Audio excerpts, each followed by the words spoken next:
Hesed Shalom, Uvrahot, favor, plenitude e bênçãos, muitas bênçãos sobre a nossa vida. Gostaria de fazer uma breve oração, uma breve súplica, petição ao Pai Celestial. Abba, Afkid, Beyadecha, Ruhi Venishmati. Pai, entrego o meu espírito e a minha alma. Selah lano que chatanu lefanecha rahem aleno. Perdoa-nos os pecados, porque temos pecado diante da tua face. Shefor aleno hasdecha. Derrama sobre nós a tua graça, o teu favor, a tua misericórdia. Bishut Yeshua HaMashiach Ben Shilecha Benecha, nos méritos, nos direitos de Jesus, o ungido, o capaz, o teu filho, Yeshua, Refareno Mikol Habassarot. Senhor Jesus, nos cura de toda a nossa carne.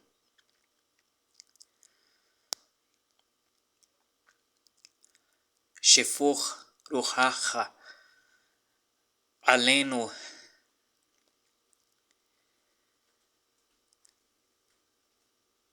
Derrama do teu espírito, do teu sopro sobre nós.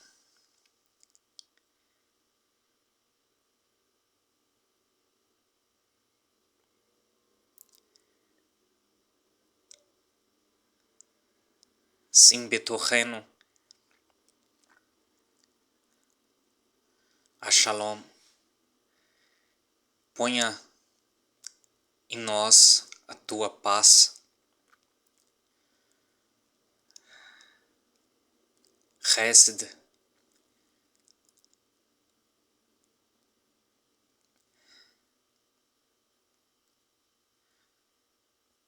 graças. Pai Celestial, obrigado por mais este dia. Muito obrigado por esta noite, por este privilégio. Eu gostaria então, meus queridos, de compartilhar duas visões que eu tive durante estes anos.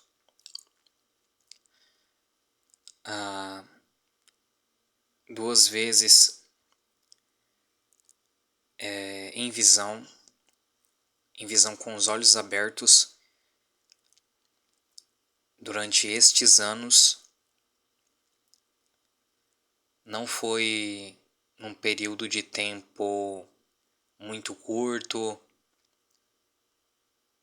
mas foi aí em questão de um ano depois, alguns anos novamente, a mesma pessoa. Eu vi a aparência de um homem que ele aparecia diante dos meus olhos e ele crescia. A primeira visão, eu já comentei, eu via um homem muito bem vestido como um político, um diplomata, né, terno, gravata, um homem, sim, parecia ter eloquência, carisma e tinha muita elegância. E eu via a sua aparência desde o meio do seu corpo e para cima na visão. e conforme eu via a sua aparência, me foi notificado que ele era o anticristo escatológico. Só que as pessoas elas pensam que ele vai vir de uma forma muito escancarada, vai ficar muito simples e fácil dele ser detectado. Porém, a Bíblia em 2 Tessalonicenses capítulo de número 2 fala que ele vai estar agindo já segundo a eficácia e o poder de Satanás, com todo o engano e operação de injustiça antes mesmo de chegar o dia de Cristo, que é o dia da volta de Jesus, e também o dia chamado dia de Yahvé, o dia de Yahweh, né, que é o dia do Senhor no Antigo Testamento, que é um período em que Deus ele entra com juízo sobre as nações, com ira, e este período de tempo, que também é chamado de tribulação e grande tribulação, está escrito em 2 Tessalonicenses capítulo de número 2, que este homem ele aparece num cenário do mundo e ele aparece pequeno, meio que não muito apercebido. Porém, ele vem com toda a eficácia de Satanás. O que é Satanás? Satanás, nós conhecemos ele como a identidade, né, do opositor, né, de Satã, aquele que sotena, que faz oposição, que permite, né, Deus ele permite que o inimigo da nossa alma, que é um espírito, ele tente a nossa vida nas maiores fraquezas e tentações que nós temos, e ele conhece, ele estuda e conhece nós para também nos fazer opor, nos acusando diante de Deus, porque ele quer então a nossa alma para ele. Então ele age com um certo tipo de justiça, entre aspas, para provar para Deus que o homem, a mulher, não merece nada da parte de Deus, assim também como ele também não merece mais perdão. Então ele vive a acusar os homens na terra. Mas diz a palavra de Deus no livro de Romanos, a carta a qual o apóstolo Paulo escreveu, capítulo de número 8, quem tentará acusação contra os escolhidos de Deus, é Deus quem os justifica. Então, se Deus ele entregou a sua maior preciosidade, que foi o seu próprio filho, aquele a quem ele mais amou dentro a sua família, dentre a sua criação, o que ele não poderia fazer por mim e por você, perdoando, purificando, consagrando, nos dando da sua graça e do seu favor. Então, a Bíblia fala que o anti-Mashiach bíblico, o anticristo bíblico, embora existam anticristos no mundo agindo,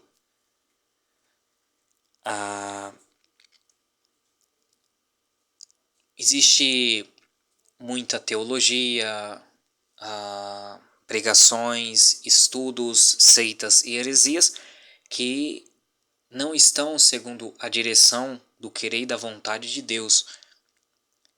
E isso também está ao lado do Espírito que não é o Espírito de Deus. E a Bíblia então ela fala de um anticristo escatológico, isso é, um que aparece no tempo do fim. E ele não é visto como os demais chifres que são maiores do que ele. Porque a Bíblia fala que primeiro tem a besta lá do mar, aquele império que ele é revivido primeiro, que é uma cabeça que está ferida de morte, né? Aí tem o ministério do falso profeta, que é a besta da terra, né? E que dá honra a esta primeira besta que foi curada dessa chaga mortal, que é uma dessas cabeças que vai reviver totalmente a besta por inteiro. Então, há 10 chifres, que são 10 líderes de nações que estão sobre cabeça específica, e aonde que dentre essas 10 cabeças ainda, desses 10 chifres, na verdade, surge um chifre que é pequeno, mas só que ele começa a ser notório porque ele tem olhos, né, e tem uma boca que fala insolência. Então ele fala coisas grandiosas, inclusive contra Deus.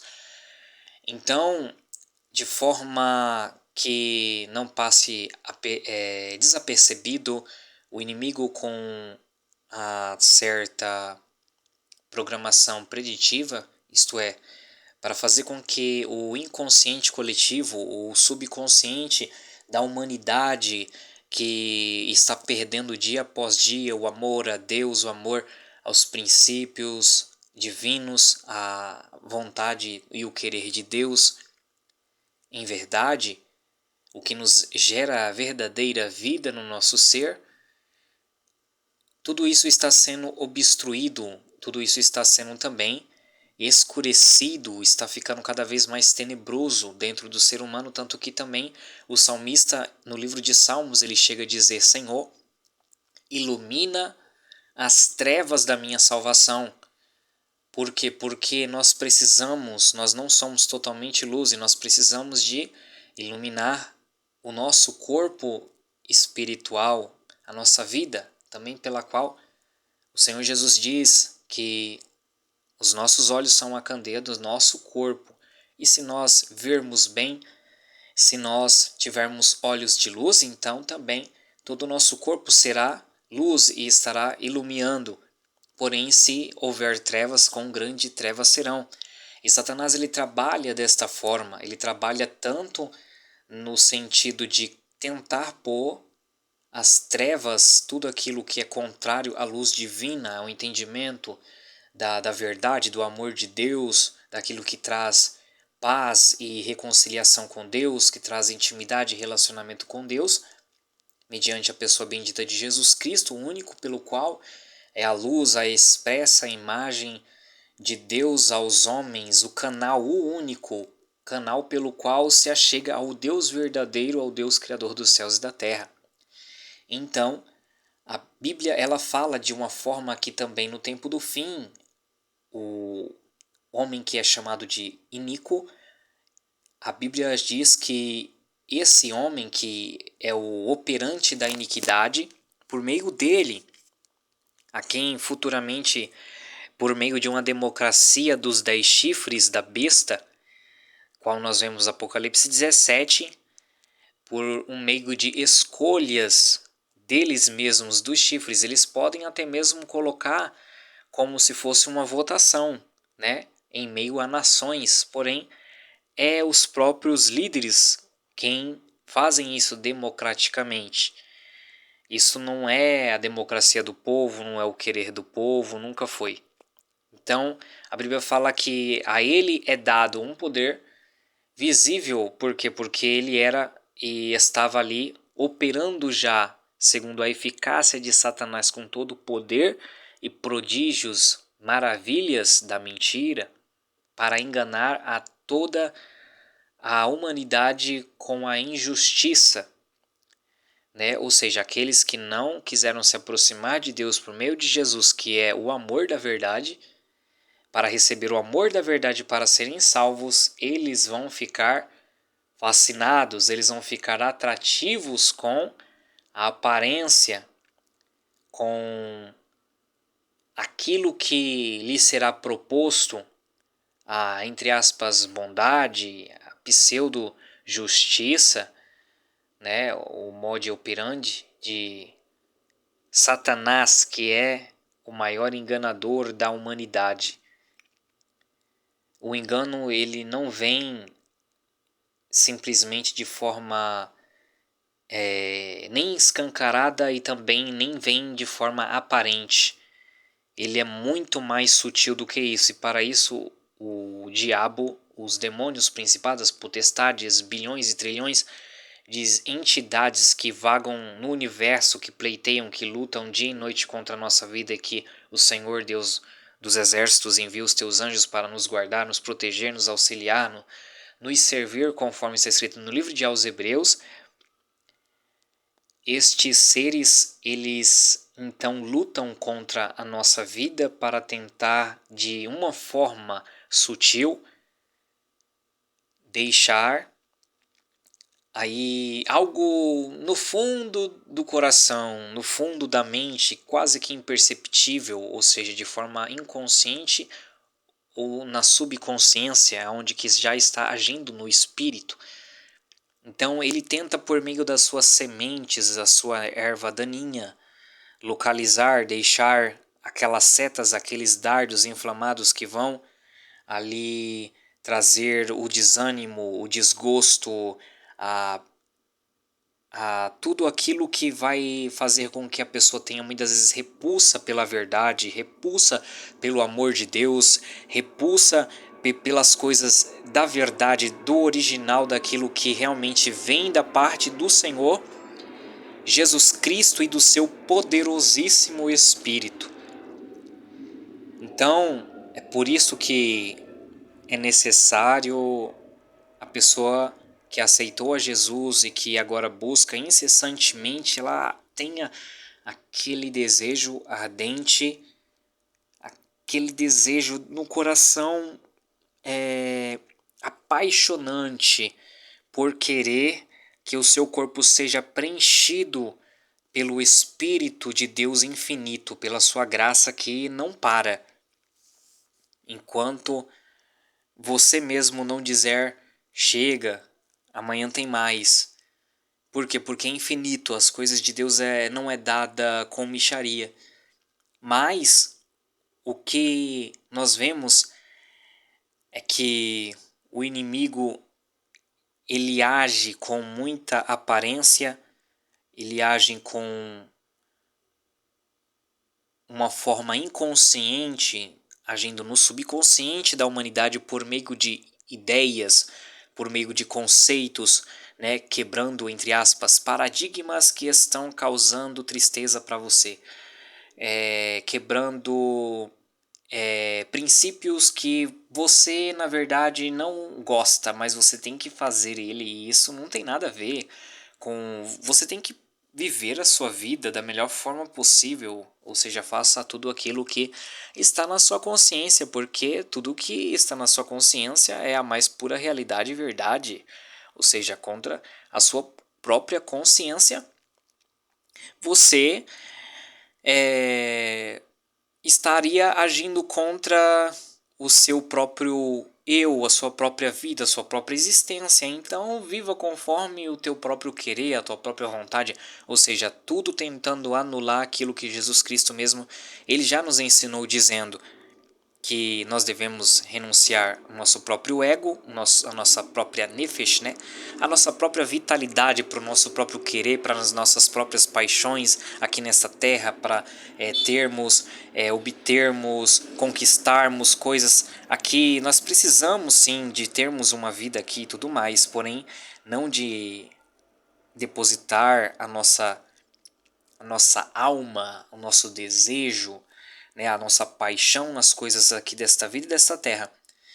Então, o diabo ele trabalha muito nessas questões que são muito sutis, que são de forma sem perceber no mundo, agindo por intermédio do cinema, por intermédio de músicas, por intermédio, né, composições de músicas, por meio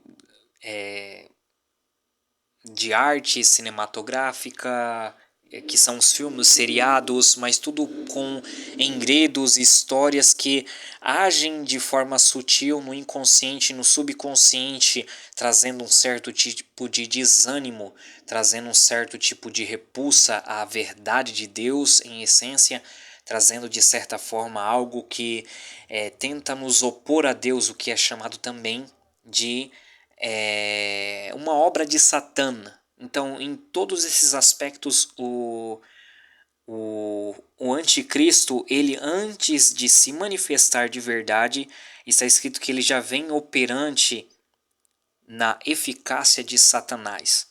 E então ele vem operando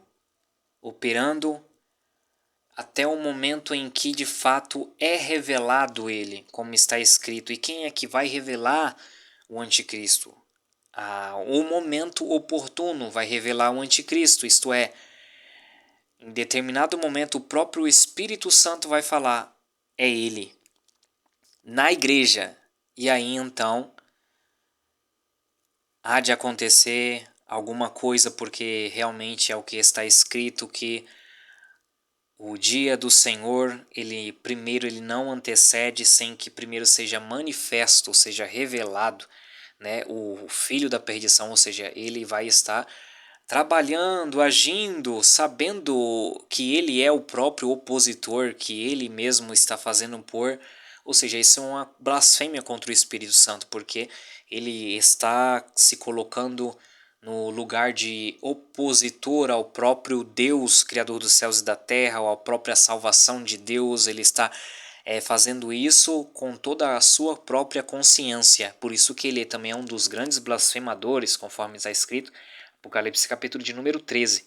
Então ele insulta o espírito de justiça que trabalha no convencimento nesse tempo e nessa dispensação chamada de tempo da graça, tempo do favor de Deus, com o qual Deus deu aos homens na terra, à igreja na terra, este privilégio da qual ele diz que dantes era por medida o Espírito derramado, mas hoje ele é sem medida.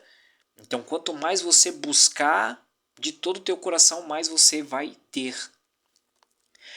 Só que o espírito do anticristo, ele age a princípio desta forma sutil, inconsciente e no subconsciente, com todas essas artimanhas no mundo, em diversas questões do mundo, por exemplo, da moda, trazendo a vaidade aos corações dos homens, das mulheres e por aí se vai.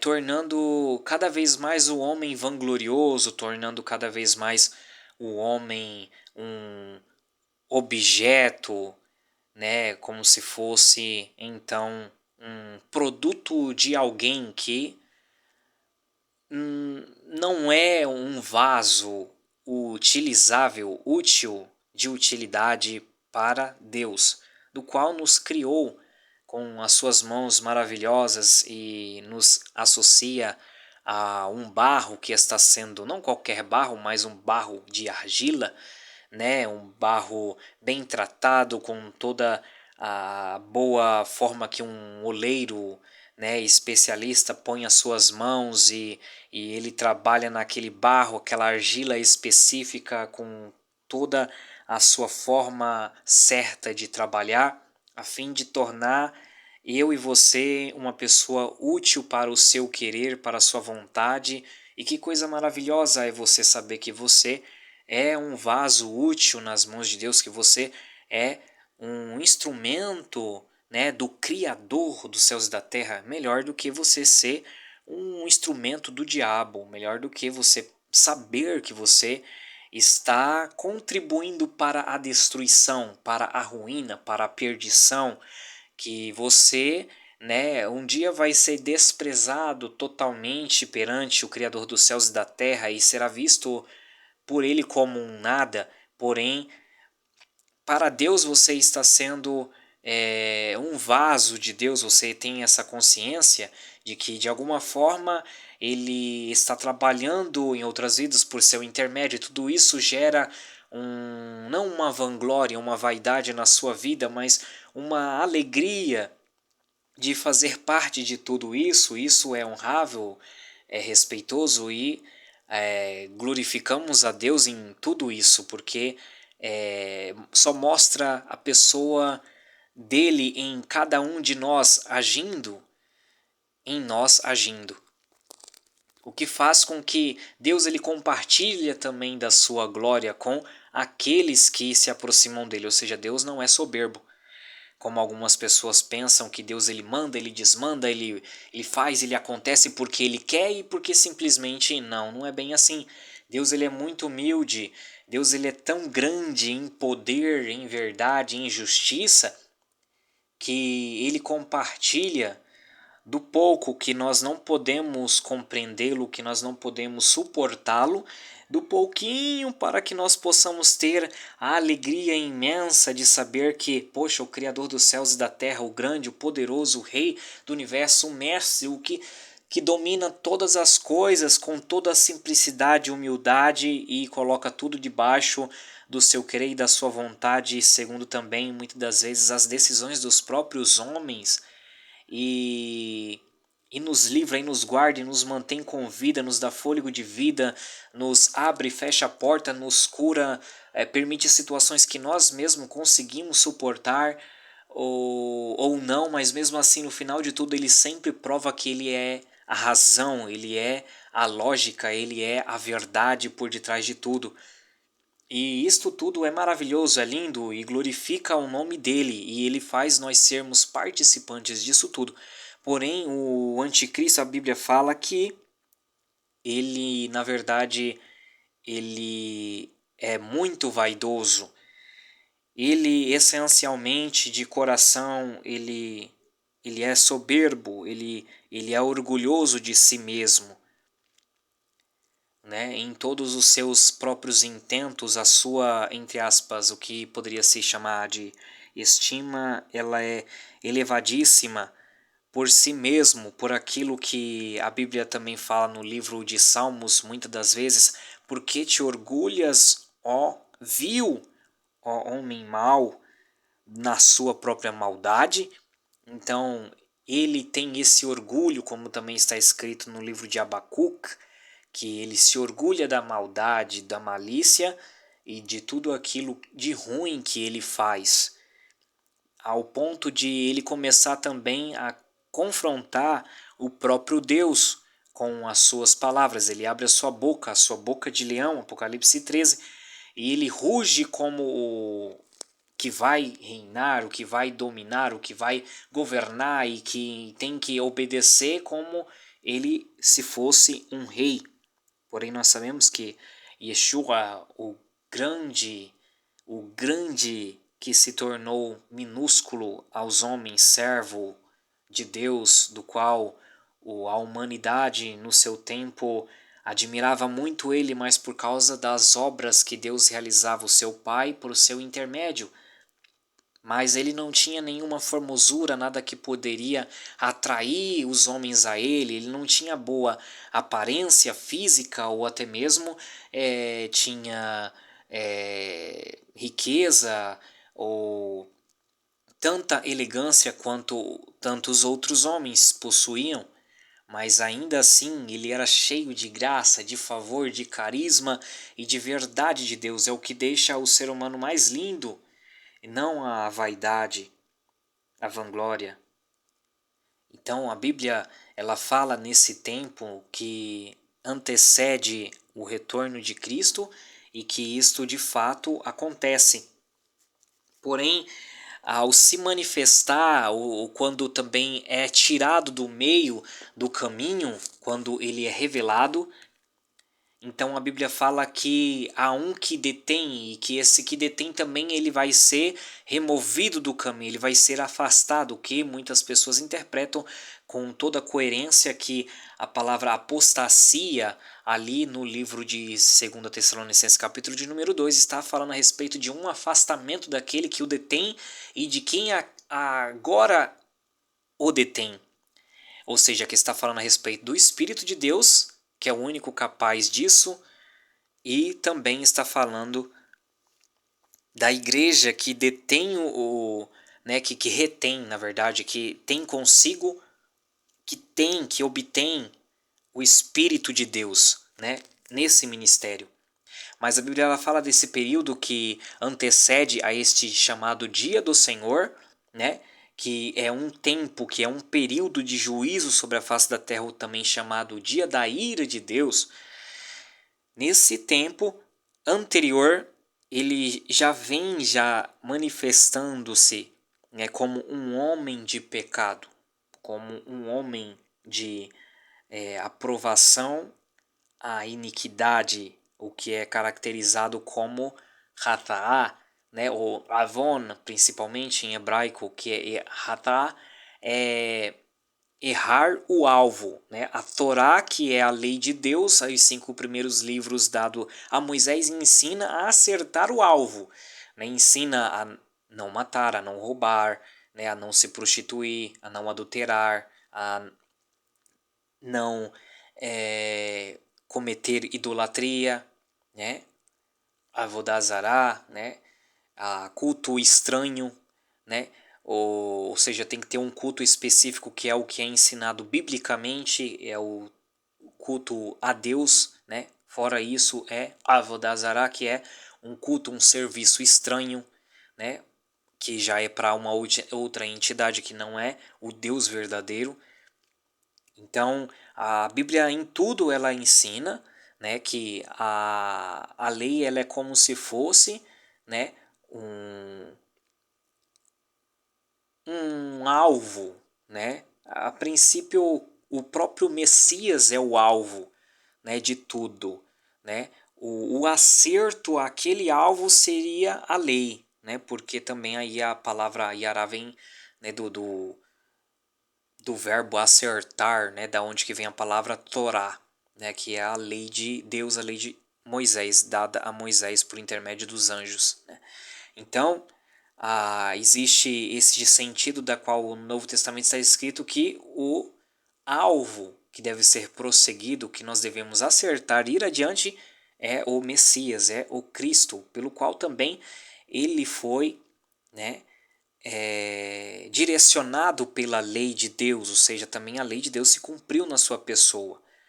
Então, quando se há o pecado, que é tanto o erro com respeito a este conhecimento de lei, né, que é a lei de Deus, descrita na Bíblia, as 613 preceitos, princípios, estatutos, mandamentos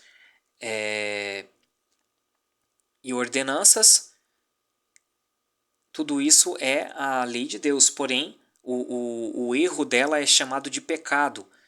E a aprovação, né, destes pecados, o que é chamado de iniquidade, ou seja, é um nível maior de pecado.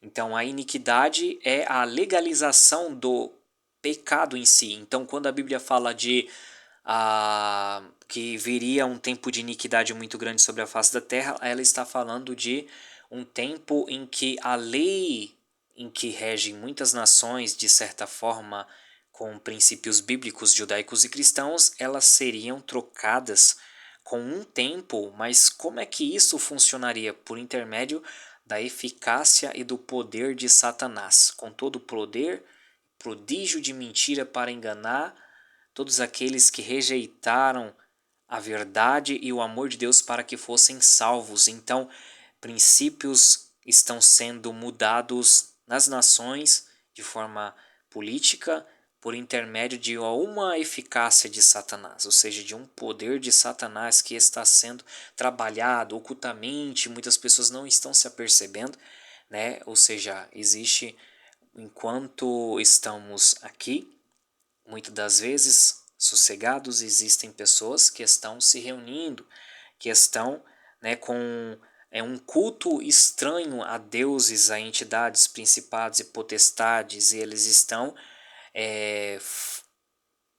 fortalecendo isso no mundo, como a bruxaria, o satanismo, né, o ocultismo mais pesado está sendo cada vez mais trabalhado com força para que, por meio disso, entre em culturas de nações, por meio, né, de ideologia, seja aceita em escolas ideologia de gênero, seja aceita a lei, né, pró-aborto, a homossexualidade.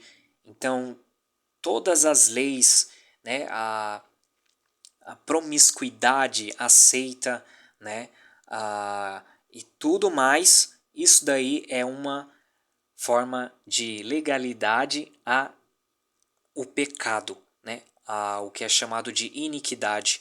Então, a princípio, o anticristo, ele trabalha no início assim, desapercebido, né, por grande parte do mundo. Só que isso está acontecendo, né, conforme diz a Bíblia, até o ponto em que a igreja estando na terra, né, Deus ele vai revelando, e quando ele revela em determinado momento, né, então também chega um determinado tempo em que a igreja ela é afastada da terra. Então se inicia o que é chamado de a tribulação escatológica.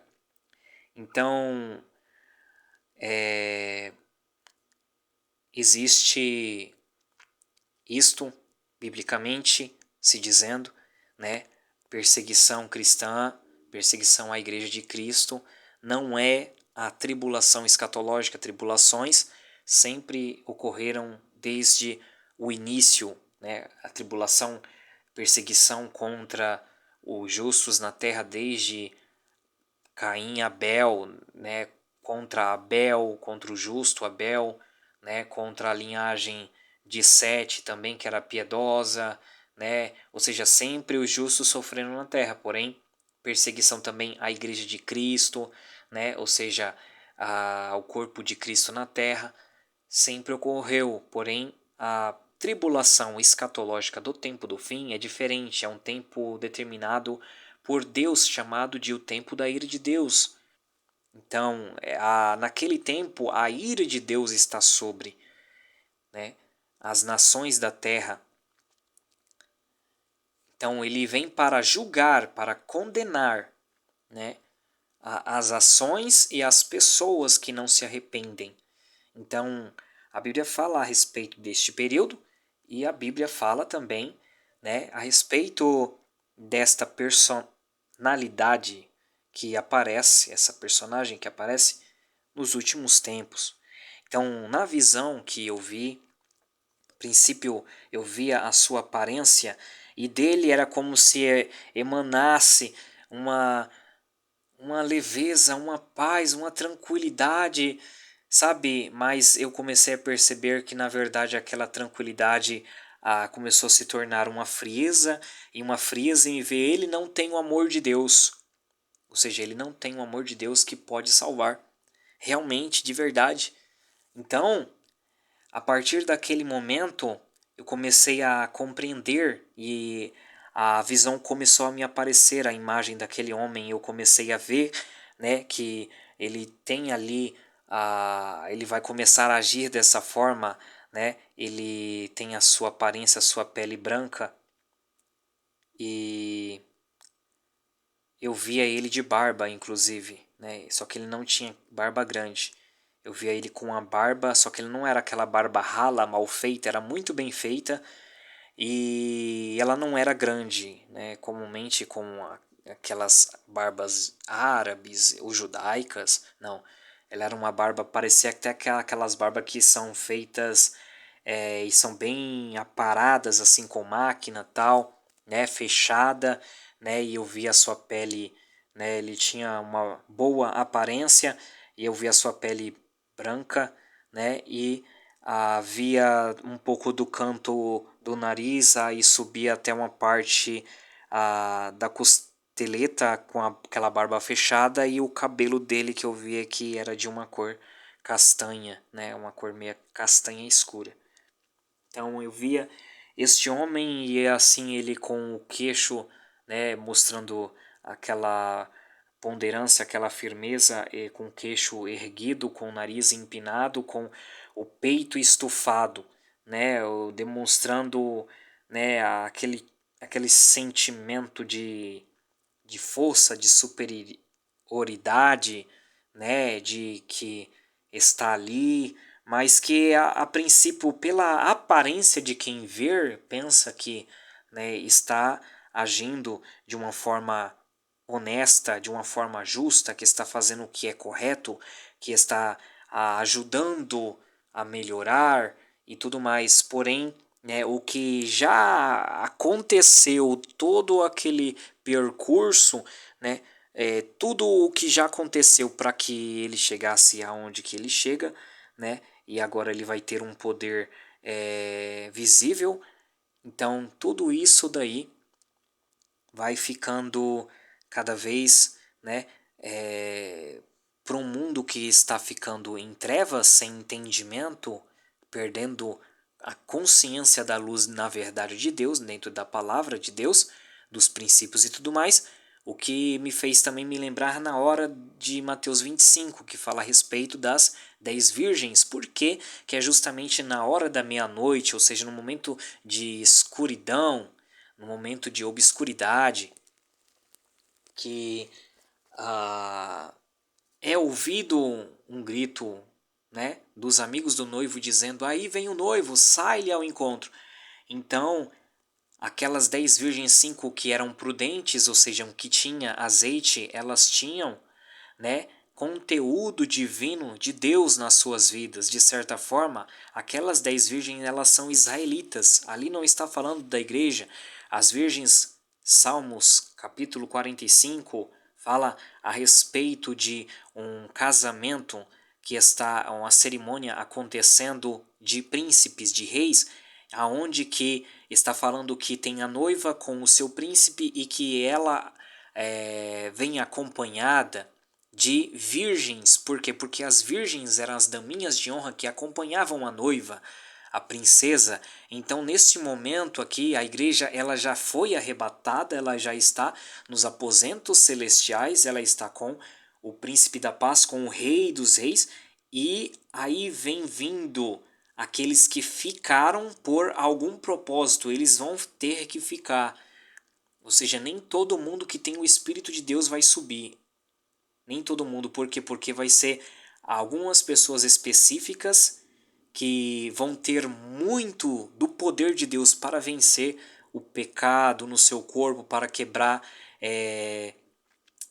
Algumas pessoas vão dizer: não, mas eu aceitei Jesus, eu tenho. Não, tá bom então, se você aceitou Jesus, então profetiza aí. E tem que ser pelo Espírito do Senhor, tá bom? Então, se você aceitou Jesus, então entrega para mim todas as revelações que for necessárias, profecias que for necessária, interprete as línguas estranhas de outrem que estão falando, né, por línguas repartidas de poder. Eu quero ver se você tem todos os dons, se alguém que está realmente precisando e Deus vai usar você para curar determinada pessoa. Aí eu quero ver se você de fato está cheio, pleno, né, tanto dos dons como também batizado, mergulhado no poder de Deus para a execução dessas tarefas espirituais. Por quê? Porque teoricamente todo mundo é crente, teoricamente todo mundo faz e acontece. Por quê? Porque as pessoas elas se limitam à sua própria fé, dizendo que não, mas porque também muitos vão dizer: Senhor, em teu nome fiz maravilhas, profetizei e tudo mais, e o Senhor vai dizer: não te conheço, apartai-vos de mim. Isso num contexto profético, isso num contexto da grande tribulação. Algumas coisas também que muitas pessoas não pararam para analisar.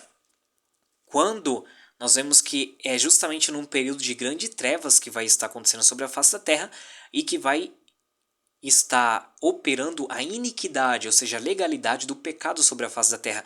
Então Deus, por mais que ele vai liberar, né, para muitos mártires, Deus vai liberar para muitos que vão se tornar testemunhas dele e do seu poder aqui, né, muitas pessoas vão continuar na prática de pecado por mais dons que tenham, por mais... Por quê? Porque vai ser uma era de trevas.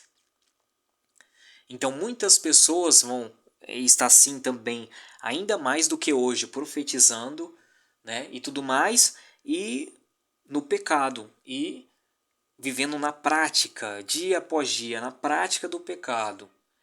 Então, muitas pessoas elas autoconfiam, né, e em suas próprias ideias, nos seus próprios conceitos, dizendo que não, se for para mim ser usado por Deus assim a esse ponto, pagar preço e tudo mais, para depois, né, Jesus fala assim: não, você tá sendo apartado de mim porque você operou milagres. Não, Jesus não falou isso. Jesus falou, né, apartai-vos vós de mim, não vos conheço. porque você viveu na prática do desprezo da vontade divina, da lei de Deus. Você viveu na iniquidade. Ele não falou que você está indo para o inferno porque você buscou a Deus o suficiente com amor, com graça, com verdade, em prol de um altruísmo dentro da eclesiástico, né? Altruísmo dentro da eclesia, dentro da igreja, para, não é só igreja física, mas espiritual, para operar aquilo que Deus ele pode operar, que é por meio dos dons do Espírito de Deus. Então Deus ele não é contrário jamais, e antes ele fala buscai com excelência, né? Buscai a Deus para que tenhais os dons mais importantes e excelentes, a saber, o principal de profecia, por exemplo. Então, a Bíblia está falando de um período, de um momento em que muitas pessoas vão estar aqui sobre a face da terra e que, por mais que tenha um conhecimento teórico, intelectual da Bíblia Sagrada, as trevas que vão ser palpáveis, os dardos inflamados do maligno, tudo aquilo que vai vir contra elas numa retaliação, elas não vão conseguir suportar isso de forma espiritual e elas vão conseguir ser enganadas. É por isso que o apóstolo, ele no livro de 2 Tessalonicenses, ele vai dizer, por isso que Deus também envia a operação do erro para que sejam enganados.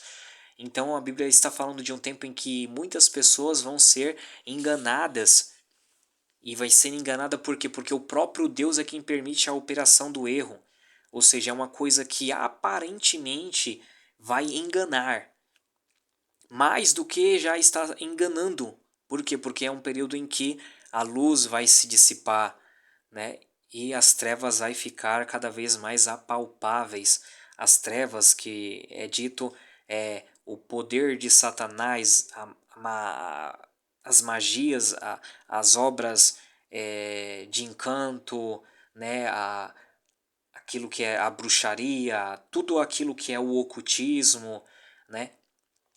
Tudo isso vai ficar, vai trazer de certa forma inconscientemente, já traz até o dia de hoje, de uma forma inconscientemente, no subconscientemente, né, levam as pessoas a um cativeiro espiritual, uma retaliação espiritual que elas não percebem, e o tempo vai passando, elas vão começando a raciocinar com o raciocínio humano, com o raciocínio do inconsciente coletivo da humanidade do tempo presente, vão sendo moldadas na sua mente aqui, né, por essa própria geração, pelo próprio molde desta geração, pelos conceitos desta geração, e elas vão então deixando ser ali cauterizadas, queimadas na sua mente, na sua consciência, dizendo não, isso não tem mais nada a ver. Eu nem sinto mais tristeza de fazer isso. Eu faço, eu aconteço e Deus nem fala que eu estou errado. E isso não tem nada a ver e tudo mais. Ou seja, isso começa a gerar uma retaliação espiritual ao ponto de você começar a ficar insensível com as coisas espirituais e tudo isso começa a gerar na vida do homem e da mulher de Deus um fracasso espiritual. E ele começa então a ser não mais um utensílio de Deus, um vaso de Deus, mas um vaso da ira de Deus, um vaso de Satanás sobre a face da terra, né? Então isso nós podemos mudar e nós podemos evitar, inclusive. Então a Bíblia ela fala desta forma sutil para espirituais compreenderem de uma batalha espiritual que é muito mais do que algo ideológico, algo que você pode convencer alguém de forma racional, que você possa convencer alguém de uma forma intelectual, provando que A mais B igual a C ou que 1 mais 1 é igual a 2. É muito mais do que isso, é algo que o tempo vai passando, as trevas vai ficando cada vez mais pesadas sobre a terra, ao ponto de que as pessoas começam a enxergar tudo de uma forma comum, de uma forma animalesca e grotesca o que é certo, o que é justo, o que é correto, é o que já está acontecendo no mundo, ou seja, o mundo está sendo amoldado, essa geração está sendo amoldada segundo os conceitos e os valores do príncipe deste mundo, conforme está escrito no livro da Bíblia Sagrada.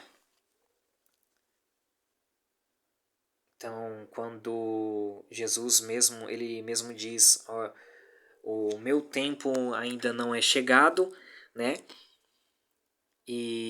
Mas vai vir o príncipe deste mundo que eu não tenho nada com ele.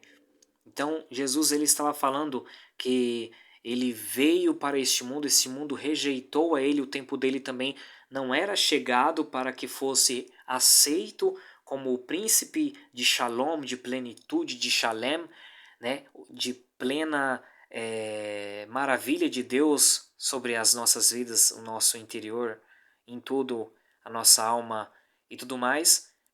A verdadeira paz que excede todo o entendimento, que só Ele pode dar, e Ele já fez essa aliança conosco, mas Ele diz, não, mas o príncipe do mundo, ele vai vir, e vai vir a hora dele, e vão aceitar Ele. Então, vão se aliançar com Ele, vão aceitar os acordos que Ele vai fazer e tudo mais. E o mundo já está aceitando isso de uma forma inconscientemente por meio de uma certa, o que é chamado, né, de algo premeditado, né, que é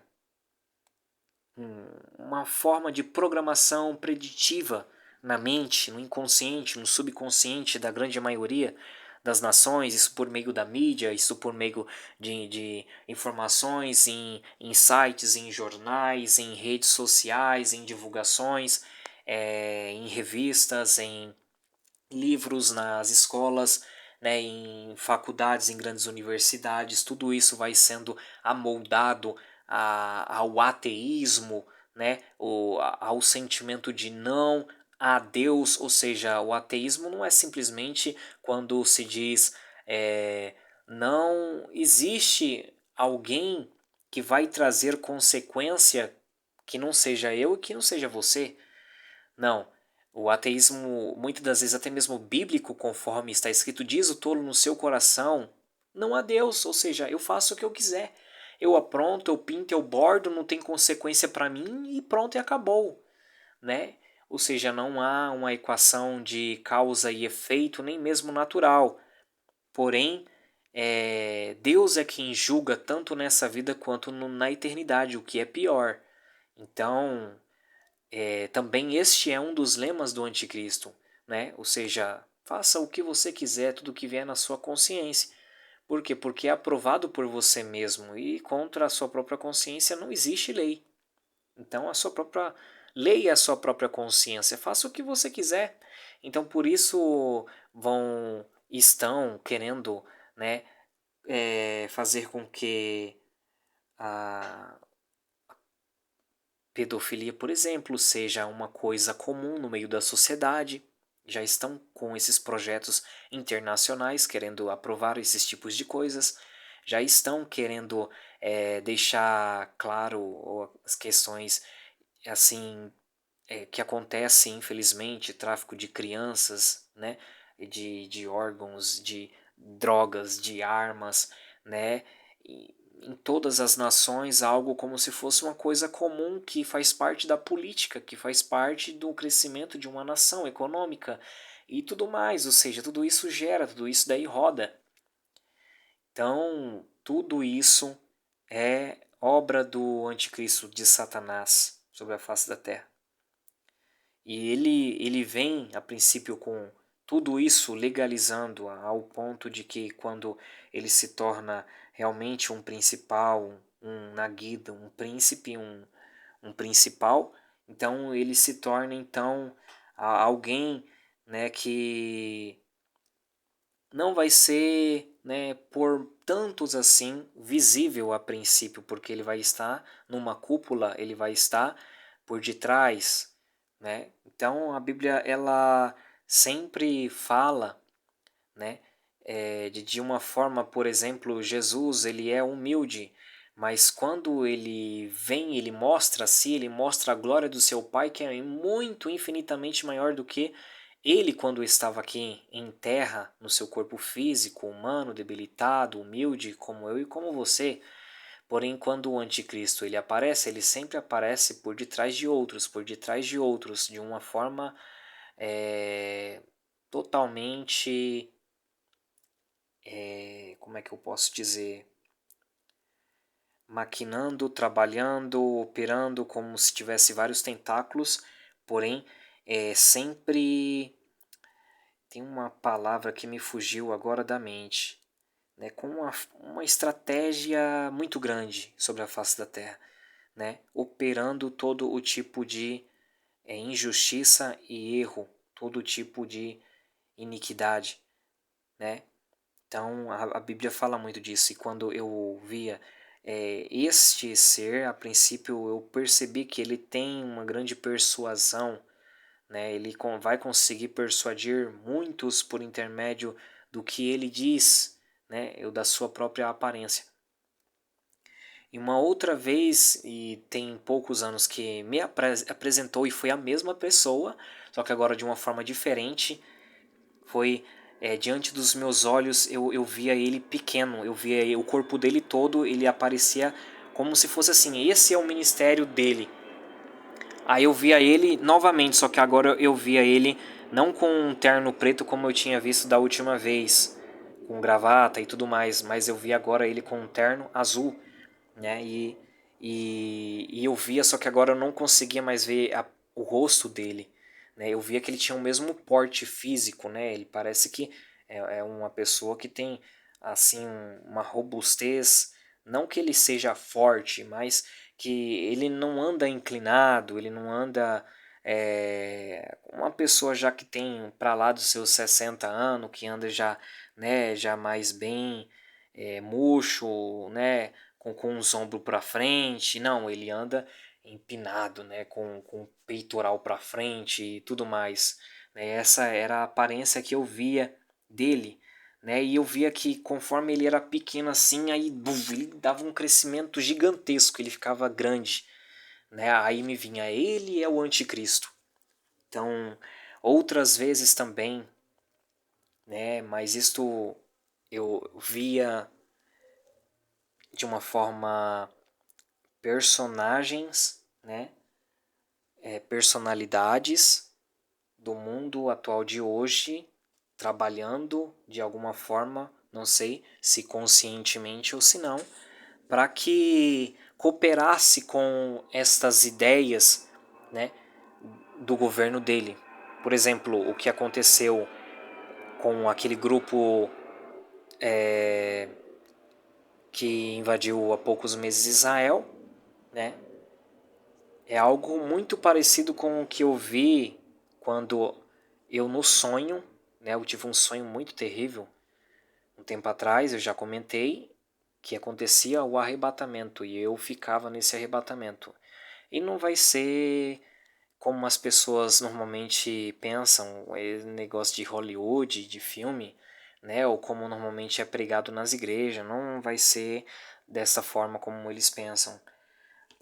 Vai ser com muito poder de Deus para se arrebatar da igreja, né?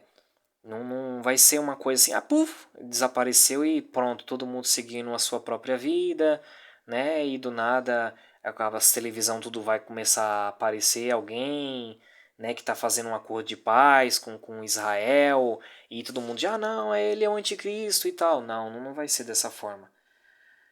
Então, a Bíblia, ela fala, né, de uma forma, muitas das vezes, muito simples, né? E nós queremos muitas vezes enfeitar, é bem verdade, mas Satanás ele usa de uma astúcia muito maior, né? Então, no arrebatamento que eu via que de fato a presença de Cristo, ela era como se fosse um imã muito forte, gigantesco. Ela impulsionava os que tinham o Espírito de Deus para próximo dele. Então, conforme ele descia com os anjos, então aqueles que tinham o Espírito de Deus, eles se regozijavam de uma forma tremenda, como se fosse primeira vez que foi batizado no Espírito Santo. Era um regozijo imenso, imenso. O Espírito de Deus vinha numa força tão tremenda, tão impactante, que algumas pessoas elas tinham seus corpos transformados e as outras pessoas não tinham seus corpos transformados. Elas perdiam o Espírito de Deus. Elas ficavam aqui na terra sem o Espírito de Deus. Elas ficavam como na época da lei, onde que o Espírito pairava sobre elas. Então o Espírito ele vai se retirar nesse sentido da terra. A operação dele já não vai ser como antes agora, nesse período que é chamado da graça de Deus. Então não vai ter mais esse sentido de a consciência, né, que Deus ele está sempre latejando ali, olha, você pode ser melhor, né? O Espírito de Deus ele vem e convence, olha, você está errado, isso está gerando tristeza em você porque eu também estou triste em você, né? O Espírito fala, ó, faz isto, faz aquilo, te auxiliando, te consolando, te confortando, te fortalecendo, te animando.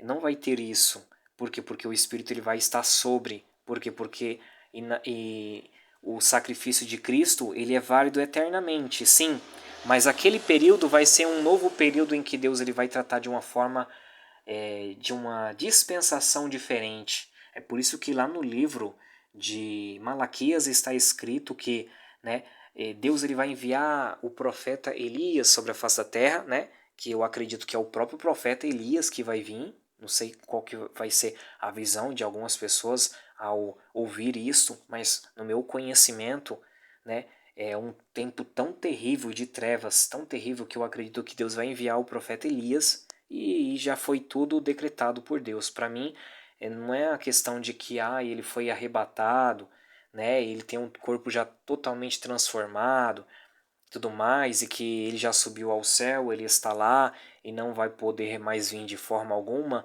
Bom, existem 3 céus, né? Talvez ele foi arrebatado a algum desses céus e está oculto em algum lugar diante assim das maravilhas de Deus, a eternidade, todos esses anos, milênios de anos, muitas vezes é como se fosse um piscar de olho, é praticamente na consciência dele, quando o mesmo dia que ele subiu, talvez possa ser o mesmo dia que ele desceu, né? O mesmo dia que ele desce de novo. Então, para Deus não há nada impossível. Eu não julgo, né, quem diga que o profeta Elias vai retornar, que o profeta Moisés vai retornar, né? Vai dizer, Moisés morreu, isso é totalmente antibíblico. Está determinado que o homem morra uma só vez? Não. Lázaro morreu uma vez, depois teve que morrer de novo. Outras pessoas também, o filho da viúva de Naim também, tantas outras pessoas sobre a face da terra. Isso daí não é uma lógica real bíblica, né? Moisés, ele para algumas pessoas, né, ele praticamente ele nem morreu, né? É claro que está escrito, venha Josué, é sabido que o teu Senhor, né, o profeta Moisés, ele morreu. Não fique triste, anima-te, esforça-te, tem de bom ânimo, sou contigo, da forma como fui com meu servo Moisés, eu também serei com você, né, para fazer com que prosperes bem na terra que o Senhor teu Deus te dá. Então, a Bíblia ela fala a respeito de Moisés, né, e de Elias. Então, ali no livro de Malaquias, por exemplo, fala de um tempo de uma restauração familiar, né, aonde que vai se converter os filhos aos pais, dos pais aos filhos. Malaquias, se não me falha a memória, capítulo de número 5.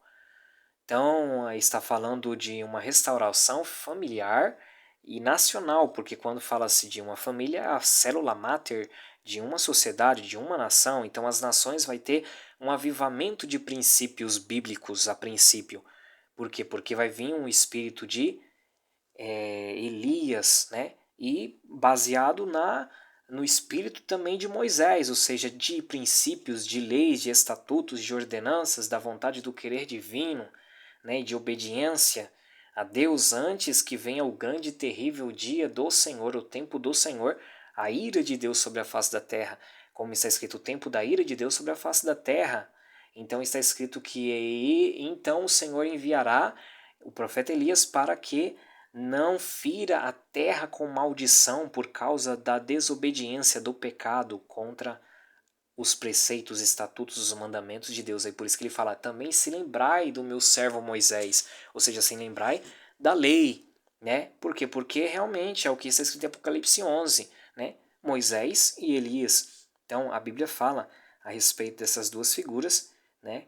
Que nos dá a entender que são dois homens, podemos afirmar que são o próprio Moisés e o próprio Elias, mas eu tenho a minha fé, eu acredito que são eles mesmos que Deus conservou, e até mesmo o próprio Moisés, né, quando ele subiu ao monte, está escrito que ele tinha todo o vigor do seu corpo, ainda com 120 anos de idade, que as suas vistas não se escureceram com 120 anos.